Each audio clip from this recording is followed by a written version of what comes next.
Kristen Peck joins us now for an exclusive interview. Good to have you back, Kristen. Thanks so much, Sarah. Good to be back.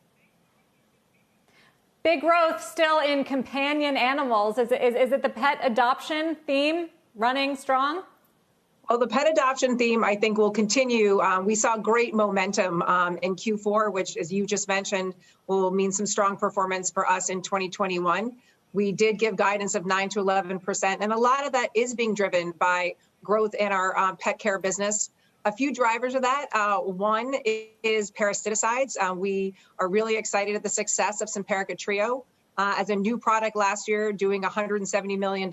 We just think that whole area is going to be great growth in dermatology as well for us, as well as diagnostics. So it was a strong year in 2020, but we're looking forward to 2021, and the growth is being driven not just by pet adoptions, but people more time at home with their pets, noticing more, and the innovation that our portfolio continues to deliver.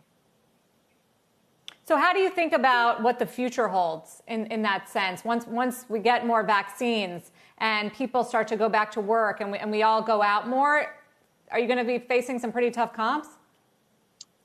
We don't think so, for a few reasons. One, I think, once you have a pet and they become part of your family, we've talked before about the humanization of pets.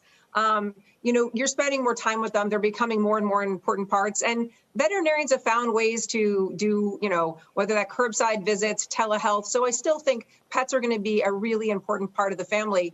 And I think when you combine that with some of the innovation that we're bringing to the market, best in class new monoclonal antibodies, such as what we've done with Cytopoint, Librela, and Solensia, that level of innovation is going to be sure to bring pet owners back to veterinary clinics to get the best care for their animals. Why was livestock down 7%, Kristen, and will that persist? Sure. I mean, overall for the year, livestock was, look at 2020 overall, it was zero. It was a tough quarter if you look at Q4. And there's a few reasons for that. We're in a business that actually can be driven a lot by weather. So, when the cattle moved in the U.S., which tends to drive a lot of sales, we had, as you remember, a really strong Q3. So that really drove a lot of the Q4. But I think the real story in livestock as we move into 2021, where we are expecting a return to growth in livestock, is being driven outside the U.S. 60% of our livestock business is outside of the U.S., and we're seeing tremendous growth in markets such as China and Brazil, rebuilding the herd in China after ASF, as well as just strong fundamental growth in some of our major markets outside the United States. Kristen, question on innovations, which you said will continue to drive growth. We've seen such amazing medical advancements lately for people, mRNA, vaccine technology, monoclonal antibodies to fight COVID-19. Can any of that be transferred into innovations for pet health? Absolutely. We had the first approval of a monoclonal antibody in the animal health space with Cytopoint a few years ago. We recently got approval for 2 new monoclonal antibodies for osteoarthritis pain in the EU, for Librela with Solensia in Switzerland. So these are some of the technologies. But one of the really other exciting areas that we can leverage from human health is around AI. As you look at the launch we had in September of last year for VetScan Imagist, which is first indications for fecal, but it really, you can do it in the clinic, point of care, at your visit. They can take a sample, take a picture, scan a picture of it, and then we can tell you if there's any parasites there and then at the visit and show you a picture of it. And so I think some of the technologies in human health, such as AI, really can be brought to animal health, and we're really excited to see the growth of that platform. Where do you stand, Kristen, on CBD products or similar products for pets, and whether pet owners are qualified to decide when they might be appropriate to give to their pets? Sure. It's an area that, we're watching. It's not an area we're invested in. We tend to invest in things with, strong scientific innovation backgrounds.